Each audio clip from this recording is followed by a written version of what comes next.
ಅಧಿಕ ಮಾಸದಲ್ಲಿ ನಾವು ಏನೇ ದೇವತಾ ಕೆಲಸಗಳನ್ನು ಮಾಡಿದರೆ ಈ ಅಧಿಕ ಮಾಸದಲ್ಲಿ ಅಧಿಕಸ್ಯ ಅಧಿಕಂ ಫಲಂ, ಅತಿ ವೇಗವಾಗಿ ಫಲ ಕೊಡ್ತಕ್ಕಂಥವರು ಗುರುಗಳು. ದೇವರಿಗೆ ನಾವು ಒಂದು ಮಾಡಿದಾಗ ಅದರಿಂದ ವಿಶೇಷವಾಗಿ ಫಲ ಸಿಗ್ತಕ್ಕಂಥ ಭಾಗ್ಯ ಇರುತ್ತದೆ. ಎಲ್ಲಿ ನಿನ್ನ ಭಕ್ತರೋ ಅಲ್ಲೇ ಮಂತ್ರಾಲಯ. ಶ್ರೀ ರಾಘವೇಂದ್ರಾಯ ನಮಃ. ಶ್ರೀ ಗುರುಭ್ಯೋ ನಮಃ. ಪರಮ ಗುರುಭ್ಯೋ ನಮಃ. ಶ್ರೀಮದಾನಂದ ತೀರ್ಥ ಭಗವತ್ಪಾದಾಚಾರ್ಯ ಗುರುಭ್ಯೋ ನಮಃ. ಶ್ರೀ ವೇದವ್ಯಾಸಾಯ ನಮಃ. ಲಕ್ಷ್ಮೀ ಹಯಗ್ರೀವಾಯ ನಮಃ. ಲಕ್ಷ್ಮೀ ವೆಂಕಟೇಶಾಯ ನಮಃ. ಓಂ. ಶ್ರೀ ಕ್ಷೇತ್ರ ಆಗಿರ್ತಕ್ಕಂಥ ಜ್ವಾಲಾ ಭವರೋಗ ವಿದ್ಯೆ ಲಕ್ಷ್ಮೀ ನರಸಿಂಹದೇವರ ಸನ್ನಿಧಾನ, ನವನರಸಿಂಹದೇವರ ಸನ್ನಿಧಾನ, ಮುಖ್ಯ ಪ್ರಾಣ ದೇವರ ಸನ್ನಿಧಾನ, ಅದರಲ್ಲೂ ವಿಶೇಷವಾಗಿ ಸಂತಾನ ಗೋಪಾಲಕೃಷ್ಣ ಇರ್ತಕ್ಕಂಥ ಸನ್ನಿಧಾನ, ಅದರಲ್ಲಿ ವಿಶೇಷವಾಗಿ ರಾಯರ ಮೃತ್ತಿಕಾ ಬೃಂದಾವನದ ಎಂದು ತೀರ್ಥರು ಜಯತೀರ್ಥರು ರಾಯರು ಮೂರೂ ಮೂರ್ತಿಗೆ ಇರ್ತಕ್ಕಂಥ 48 ಸಾಲಿಗ್ರಾಮ ಇರ್ತಕ್ಕಂಥ ಇಂಥ ಕ್ಷೇತ್ರದಲ್ಲಿ ಸಾಕ್ಷಾತ್ ಗುರುಗಳಾಗಿರ್ತಕ್ಕಂಥ ರಾಘವೇಂದ್ರ ಸ್ವಾಮಿಗಳು ಪ್ರತಿಯೊಬ್ಬರಿಗೂ ಆರೋಗ್ಯ, ಒಳ್ಳೆ ಭಾಗ್ಯ, ಸಂಪತ್ತನ್ನು ಕೊಟ್ಟು ಅವರವರ ಕುಲವನ್ನ ಉದ್ಧಾರ ಮಾಡಲಿ ಅಂತೇಳಿ ಭಗವಂತನಲ್ಲಿ ಪ್ರಾರ್ಥನೆ ಮಾಡ್ತಾ, ಅಧಿಕಸ್ಯ ಅಧಿಕಂ ಫಲಂ ಅಂತ ಹೇಳ್ತಾರೆ. ಅಧಿಕ ಮಾಸದಲ್ಲಿ ವಿಶೇಷವಾಗಿರ್ತಕ್ಕಂಥದ್ದು. ಈ ಅಧಿಕ ಮಾಸ ಅಂದ್ರೆ ಏನು? ಅಧಿಕ ಮಾಸವನ್ನು ವಿಶೇಷವಾಗಿ ಸಾಕ್ಷಾತ್ 3 ವರ್ಷಗಳ ನಂತರ ಅಧಿಕ ಮಾಸ ಅಂತ ಬರುತ್ತೆ. ಈ 3 ವರ್ಷದಲ್ಲಿ ಅಧಿಕ ಮಾಸ, ಅದು ಜ್ಯೇಷ್ಠ ಮಾಸದಲ್ಲಿ ವಿಶೇಷವಾಗಿ ಬಂದಿರತಕ್ಕಂಥ ಉತ್ತರಾಯಣ ಪುಣ್ಯಕಾಲ, ಗ್ರೀಷ್ಮ ಋತು, ಅಧಿಕ ಜ್ಯೇಷ್ಠ ಮಾಸ. ಆ ಅಧಿಕ ಜ್ಯೇಷ್ಠ ಮಾಸದಲ್ಲಿ ವಿಶೇಷವಾಗಿರ್ತಕ್ಕಂಥ ಏನಪ್ಪಾ ಅಂದ್ರೆ,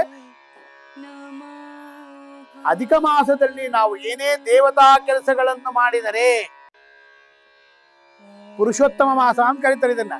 ಈ ಪುರುಷೋತ್ತಮ ಮಾಸವನ್ನ ಯಾವುದೇ ಒಂದು ದೇವರ ಕಾರ್ಯಗಳಾಗಲಿ, ಮನೆಯಲ್ಲಿ ವಿಶೇಷವಾಗಿ ಪೂಜೆಗಳು, ಹವನಗಳು, ಹೋಮಗಳು, ಯಾವ ಒಂದು ವಿಶೇಷವಾಗಿರ್ತಕ್ಕಂಥ ಈ ಎಲ್ಲವನ್ನು ಮಾಡ್ತಾರೋ ಅವರಿಗೆ ವಿಶೇಷವಾಗಿ ಫಲ ಸಿಗ್ತಕ್ಕಂಥ ಭಾಗ್ಯ ಇರುತ್ತಂತೆ ಈ ಅಧಿಕ ಮಾಸದಲ್ಲಿ. ಅಧಿಕಸ್ಯ ಅಧಿಕಂ ಫಲಂ, ಅದರಲ್ಲೂ ವಿಶೇಷವಾಗಿ ಅಪುಪದಾನ ಅಂತ ಕರೀತಾರೆ. ಆ ಅಪುಪದಾನವನ್ನ 33 ಅಪುಪದಾನ ಅಂದ್ರೆ ಏನೇ ಒಂದು ಅಧಿಕ ಮಾಸದಲ್ಲಿ ಮಾಡಬೇಕಾದ್ರೂ 3 ವರ್ಷಕ್ಕೆ ಒಂದ್ಸಲಿ ಬರೋದ್ರಿಂದ 33 ಅಂತ ಬರುತ್ತೆ.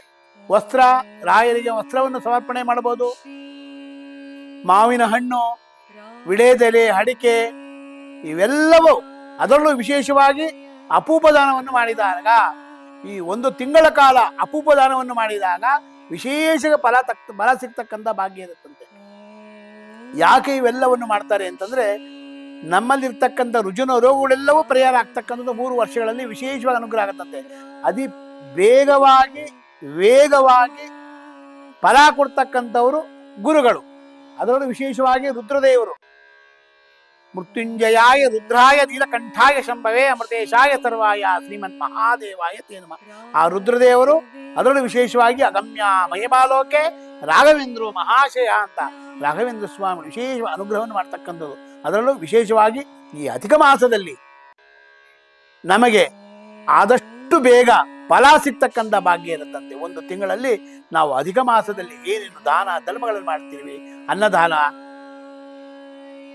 ಹಾಲಿನ ದಾನ, ತುಪ್ಪ, ಏನೇನು ದಾನಗಳನ್ನ ಮಾಡ್ತೀರಾ ನೀವು, ಆ ದಾನದಲ್ಲಿ ವಿಶೇಷವಾಗಿ ಫಲ ಸಿಗ್ತಕ್ಕಂಥ ಭಾಗ್ಯ ಇರುತ್ತೆ. ಆರೋಗ್ಯದ ಸಮಸ್ಯೆ ಇರುತ್ತೆ. ಆರೋಗ್ಯದ ಸಮಸ್ಯೆ ಇದ್ದಾಗ 33 kg 33 ಪ್ಯಾಕೆಟ್ ಏನೋ ತುಪ್ಪವನ್ನು ದಾನವನ್ನು ಮಾಡ್ಬೋದು. ಆ ತುಪ್ಪದಿಂದ ಆರೋಗ್ಯ ಸಮಸ್ಯೆಗಳು ವಿಶೇಷ ಪರಿಹಾರ ಆಗ್ತಕ್ಕಂಥ ಭಾಗ್ಯ ಇರುತ್ತದೆ. ಮತ್ತೆ ಪ್ರತಿದಿನ 33 ದಿನಗಳ ಕಾಲ, 1 ತಿಂಗಳ ಕಾಲ 33 ಪ್ಯಾಕೆಟ್ ಹಾಲು ತರೋದು, ಹಾಲಿನ ಅಭಿಷೇಕವನ್ನು ಮಾಡಿಸ್ಬೇಕು ದೇವರಿಗೆ, ರಾಯನಿಗೆ. ಅದರಿಂದ ಫಲ ಸಿಗ್ತಕ್ಕಂಥ ಭಾಗ್ಯ ಇರುತ್ತಂತೆ. ಮೊಸರಿಂದ ಭಾಗ್ಯ ಸಿಗುತ್ತಂತೆ. ಜೇನುತುಪ್ಪದಿಂದ ಭಾಗ್ಯ ಸಿಗುತ್ತಂತೆ.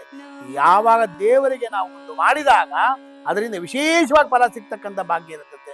ಮಾವಿನ ಹಣ್ಣು, ಈ ಮಾವಿನ ಹಣ್ಣಲ್ಲಿ ವಿಶೇಷವಾಗಿ ಈ ಕಾಲದಲ್ಲಿ ಮಾವಿನ ಹಣ್ಣು ವಿಶೇಷವಾಗಿರ್ತಕ್ಕಂಥದ್ದು.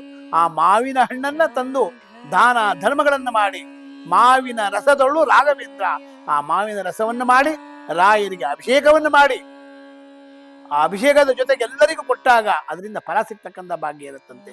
ಹೀಗೆ ಅಧಿಕ ಮಾಸದಲ್ಲಿ ಅಧಿಕಸ್ಯ ಅಧಿಕಂ ಫಲಂ ಅಂತ ಹೇಳ್ತಾರೆ. ಅದಕ್ಕೆ ಅಧಿಕ ಮಾಸದಲ್ಲಿ ಏನೇ ಒಂದು ದೇವರತ ಕಾರ್ಯಗಳನ್ನು ಮಾಡಿದಾಗ ಮನೆಯಲ್ಲಿ ಹೋಮ ಹವನಗಳನ್ನು ಮಾಡ್ಕೊಳ್ಳಿ, ಸತ್ಯನಾರಾಯಣ ಪೂಜೆಯನ್ನ ಮಾಡಿ, ಬೇರೆ ಏನೇನು ಪೂಜೆಗಳನ್ನ ಮಾಡಬೇಕು ಆ ಪೂಜೆಯೆಲ್ಲ ಮಾಡಿ ಪಿತೃ ಸಂಸ್ಕಾರಗಳನ್ನ ಮಾಡ್ಕೊಬೋದು. ಏನೇನು ನಿಮ್ಮ ಇಷ್ಟ ಇರುತ್ತೋ, ಏನೇನು ದೇವರ ಕಾರ್ಯಗಳಿರುತ್ತೋ ಆ ಕಾರ್ಯಗಳೆಲ್ಲವನ್ನು ಮಾಡ್ಕೋಬೇಕು. ಅದರಿಂದ ನಿಮಗೆ ಮೋಕ್ಷಕ್ಕೆ ಹಾದಿ ಇರುತ್ತಂತೆ. ಆದಷ್ಟು ಬೇಗ ಈ ಅಧಿಕ ಮಾಸದಲ್ಲಿ ನಾವು ಏನು ದೇವತಾ ಕೆಲಸಗಳನ್ನು ಮಾಡ್ತೀರಿ ಆ ಕೆಲಸದಿಂದ ಪುರುಷೋತ್ತಮನಾಗಿರ್ತಕ್ಕಂಥ ಪರಮಾತ್ಮ ಅನಂತ ಪುರುಷೋತ್ತಮ ಅಂತ ಕರೀತಾರೆ ಅವನ್ನ. ಅನಂತ, ನಮಗೆ ಅನಂತ ಅನಂತ ಕೋಟಿ ಪುಣ್ಯ ಬರುತ್ತೆ ಅಂತ ಹೇಳ್ತಾರಲ್ಲ, ಅದಕ್ಕೋಸ್ಕರವಾಗಿ ಅನಂತ ಕೋಟಿ ಪುಣ್ಯಗಳಿಂದ ಬರ್ತಕ್ಕಂಥದ್ದೇ ಪುರುಷೋತ್ತಮನಾಗಿರ್ತಕ್ಕಂಥ ಪರಮಾತ್ಮ. ಆ ಪರಮಾತ್ಮನ ಒಂದು ಹೆಸರು ಹೇಳಿ, ಆ ಪುರುಷೋತ್ತಮನ ಹೆಸರು ಹೇಳಿ ವಿಶೇಷವಾಗಿ ನಾವು ದಾನ ಧರ್ಮಗಳನ್ನು ಮಾಡಿದಾಗ, ದೇವತಾ ಪೂಜೆಗಳನ್ನು ಮಾಡಿದಾಗ, ಸಾಲಿಗ್ರಾಮವನ್ನು ದಾನ ಮಾಡುವುದು, 33 ಸಾಲಿಗ್ರಾಮವನ್ನು ದಾನ ಮಾಡಿ, ವಸ್ತ್ರವನ್ನು ದಾನ ಮಾಡಿ, ಅಕ್ಕಿಯನ್ನು ದಾನ ಮಾಡಿ, ಬೇಳೆಯನ್ನು ದಾನ ಮಾಡಿ, ನಿಮಗೆ ಏನು ಯಥಾಶಕ್ತಿ, ನಿಮಗೆ ಶಕ್ತಿ ಏನೇನಿರುತ್ತೆ ಆ ಶಕ್ತಿಗೆ ವಿಶೇಷವಾಗಿ ಭಗವಂತ ಅನುಗ್ರಹ ಮಾಡ್ತಾರಂತೆ. ಅದಕ್ಕೆ ಭಗವಂತ ವಿಶೇಷವಾಗಿ ಮಾಡ್ತಕ್ಕಂಥದ್ದೇ ಇಂಥ ಪುರುಷೋತ್ತಮ, ಅನಂತ ಪುರುಷೋತ್ತಮ ಮಾಸ ಅಂತ ಕರೀತಾರೆ. ಅನಂತ ಅನಂತ ಅನಂತ ಪಟ್ಟು ಕೊಡ್ತಕ್ಕಂಥವನಾಗ್ತಾನಂತೆ. ಯಾಕೆ ಅಂದರೆ ನಮಗೇನೇನೋ ದೇವರೆಲ್ಲ ಆಸ್ತಿ ಅಂತಸ್ತು ಎಲ್ಲ ಕೊಟ್ಟಿರ್ತಾನೆ, ನೆಮ್ಮದಿನೇ ಇರಲ್ಲ. ಆ ನೆಮ್ಮದಿ ಬೇಕು ಅಂದಾಗ ಆ ಭಗವಂತನಿಗೆ ದಾನ ಧರ್ಮಗಳನ್ನು ಮಾಡಬೇಕಂತೆ. ದಾನ ಧರ್ಮಗಳನ್ನು ಮಾಡಿದಾಗ, ಆ ಗುರುಗಳ ಸೇವೆಯನ್ನು ಮಾಡಿದಾಗ ಆ ಸೇವೆಯಿಂದ ಅತಿ ಹೆಚ್ಚಾಗಿ ಫಲ ಸಿಗ್ತಕ್ಕಂಥದ್ದು ಬಹಳ ವಿಶೇಷವಾಗಿರ್ತಕ್ಕಂಥದ್ದು. ಅದಕ್ಕೋಸ್ಕರವಾಗಿ ಈ ಅಧಿಕ ಮಾಸದಲ್ಲಿ ಅಧಿಕಸ್ಯ ಅಧಿಕಂ ಬಲಂ ಅಂತ ಆ ಗುರುಗಳಿಗೆ ಒಂದೊಂದು ಸೇವೆಯನ್ನು ಮಾಡಿ, ರಾಯರಿಗೆ ಒಂದು ಸೇವೆಯನ್ನು ಮಾಡಿ, ನರಸಿಂಹದೇವರಿಗೆ, ಮುಖ್ಯ ಪ್ರಾಣ ದೇವರಿಗೆ, ಸಂತಾನ ಗೋಪಾಲಕೃಷ್ಣನಿಗೆ, ಮತ್ತೆ ಅದರಲ್ಲೂ ವಿಶೇಷವಾಗಿ ರಾಯನ ಬೃಂದಾವನದಲ್ಲಿ ವಿಜೇಂದ್ರ ತೀರ್ಥರು, ಜಯತೀರ್ಥರು, ರಾಯರು ಮೂರೂ ಮುಖ್ಯ ಇರ್ತಕ್ಕಂಥ 48 ಸಾಲಿಗ್ರಾಮ ಇರ್ತಕ್ಕಂಥ ಇಂಥ ರಾಯರಿಗೆ ಅಭಿಷೇಕವನ್ನು ಮಾಡಿಸಿ, ಪೂಜೆಯನ್ನು ಮಾಡಿಸಿ, ಇದರಿಂದ ಬಹಳ ಫಲ ಸಿಗ್ತಕ್ಕಂಥ ಭಾಗ್ಯ ಇರುತ್ತೆ. ನಮ್ಮಲ್ಲೇ ಅಂತಲ್ಲ, ಎಲ್ಲಿ ನೀವು ಮಾಡ್ತೀರೋ, ಎಲ್ಲಿ ನಿನ್ನ ಭಕ್ತರೋ ಅಲ್ಲೇ ಮಂತ್ರಾಲಯ, ಎಲ್ಲಿ ನಿನ್ನ ನೆನೆವರೋ ಅಲ್ಲೇ ದೇವಾಲಯ. ಅನ್ನಗೆ ಎಲ್ಲಿ ನೀವು ದೇವತಾ ಕೆಲಸಗಳನ್ನು ಮಾಡಿಸ್ತೀರಾ, ಪೂಜಾ ಹವನ ಹೋಮಗಳನ್ನೆಲ್ಲ ಮಾಡಿಸ್ತೀರಾ, ಅದರಿಂದ ವಿಶೇಷವಾಗಿ ಫಲ ಸಿಗ್ತಕ್ಕಂಥ ಭಾಗ್ಯ ಅತಿ ಹೆಚ್ಚಾಗಿರ್ತಕ್ಕಂಥದ್ದು ಇರುತ್ತೆ. ಅದರಿಂದ ಗುರುಗಳ ಅನುಗ್ರಹ, ರಾಯರ ಅನುಗ್ರಹ ಎಲ್ಲರಿಗೂ ಸಂಪೂರ್ಣವಾಗಲಿ ಅಂತೇಳಿ ಭಗವಂತನಲ್ಲಿ ಪ್ರಾರ್ಥನೆ ಮಾಡ್ತಾ, ಈ ಅಧಿಕ ಮಾಸದಲ್ಲಿ ವಿಶೇಷವಾಗಿ ಅನಂತ ಪುರುಷೋತ್ತಮನಾಗಿರ್ತಕ್ಕಂಥ ಪರಮಾತ್ಮ ಎಲ್ಲರಿಗೂ ಆರೋಗ್ಯಗಳನ್ನ, ಭಾಗ್ಯವನ್ನ, ಧನ ಧಾನ್ಯಗಳನ್ನು ಕೊಟ್ಟು ಚೆನ್ನಾಗಿ ಕಾಪಾಡಲಿ ಅಂತೇಳಿ ಭಗವಂತನಲ್ಲಿ ಪ್ರಾರ್ಥನೆ ಮಾಡ್ತಾ, ಅಧಿಕ ಮಾಸದ ವಿಶೇಷವಾಗಿರ್ತಕ್ಕಂಥ ಎಲ್ಲವೂ ಎಲ್ಲಿ ದೇವಸ್ಥಾನಗಳಿದೆ ಆ ದೇವಸ್ಥಾನಕ್ಕೆ ಹೋಗಿ ನಮಸ್ಕಾರವನ್ನು ಮಾಡಿ, ರಾಯರ ಮಠಕ್ಕೆ ಹೋಗಿ ರಾಯರಿಗೆ 31 ನಮಸ್ಕಾರವನ್ನು ಮಾಡಿ, 33 ನಮಸ್ಕಾರವನ್ನು ಮಾಡಿ, ಪ್ರತಿದಿನ ವಿಶೇಷವಾಗಿ ಬೆಲ್ಲವನ್ನು ದಾನ ಮಾಡಿ, ನಿಮಗೆ ಏನೇನು ಅನಿಸುತ್ತೋ ಅದೆಲ್ಲ ದಾನವನ್ನು ಮಾಡಿ, ನಮಸ್ಕಾರ ಮಾಡಿದ್ರು ಪುಣ್ಯ, 33 ದೀಪವನ್ನು ದಾನ ಮಾಡಿದ್ರು ಪುಣ್ಯ. ಇದರಿಂದ ಎಲ್ಲ ವಿಶೇಷವಾಗಿ ಆಗ್ತಕ್ಕಂಥ ಭಾಗ್ಯ ಇರುತ್ತೆ. ದೀಪದಾನ, ಏನೇನು ದಾನಗಳನ್ನು ಕೊಡಬೇಕು ಅಂತಿರುತ್ತೋ ಆ ದಾನವನ್ನು ಕೊಟ್ಟಾಗ ಅಧಿಕಸ್ಯ ಅಧಿಕಂ ಫಲವನ್ನು ಸಿಗುತ್ತೆ. ನಿಮ್ಮ ಅನ್ಕೊಂಡಿರ್ತಕ್ಕಂಥ ಕೆಲಸಗಳೆಲ್ಲ ಸಿದ್ಧಿ ಆಗ್ತಕ್ಕಂಥ ಭಾಗ್ಯ ಇರುತ್ತೆ. ನಮ್ಮ ಗುರುಗಳಾಗಿರ್ತಕ್ಕಂಥ ರಾಘವೇಂದ್ರ ಸ್ವಾಮಿಗಳು ಎಲ್ಲರಿಗೂ ಒಳ್ಳೆ ಆರೋಗ್ಯ, ಭಾಗ್ಯ, ಸಂಪತ್ತನ್ನು ಕೊಟ್ಟು ಅವರವರ ಕುಲವನ್ನು ಉದ್ಧಾರ ಮಾಡಲಿ ಅಂತೇಳಿ ಭಗವಂತನ ಪ್ರಾರ್ಥನೆ ಮಾಡ್ತಾ, ಕೃಷ್ಣಾಯ ವಾಸುದೇವಾಯ ಹರೇ ಪರಮಾತ್ಮನೇ ಪ್ರಣತಶ್ಲೇಷನಾಶಾಯ ಗೋವಿಂದಾಯ ನಮೋ ನಮಃ. ಪೂಜ್ಯಾಯ ರಾಘವೇಂದ್ರಾಯ ಸತ್ಯ ಧರ್ಮ ರಥಾಯ ಚ ಭಜತಾಂ ಕಲ್ಪವೃಕ್ಷಾಯ ನಮತಾಂ ಕಾಮಧೇನವೇ ದೂರ್ವಾದಿ ಧ್ವಾಂತರವೇ ವೈಷ್ಣವೇಂದ್ರೇ ವರಂದ್ರಹೇ ಶ್ರೀ ರಾಘವೇಂದ್ರ ಗುರುವೇ ನಮೋ.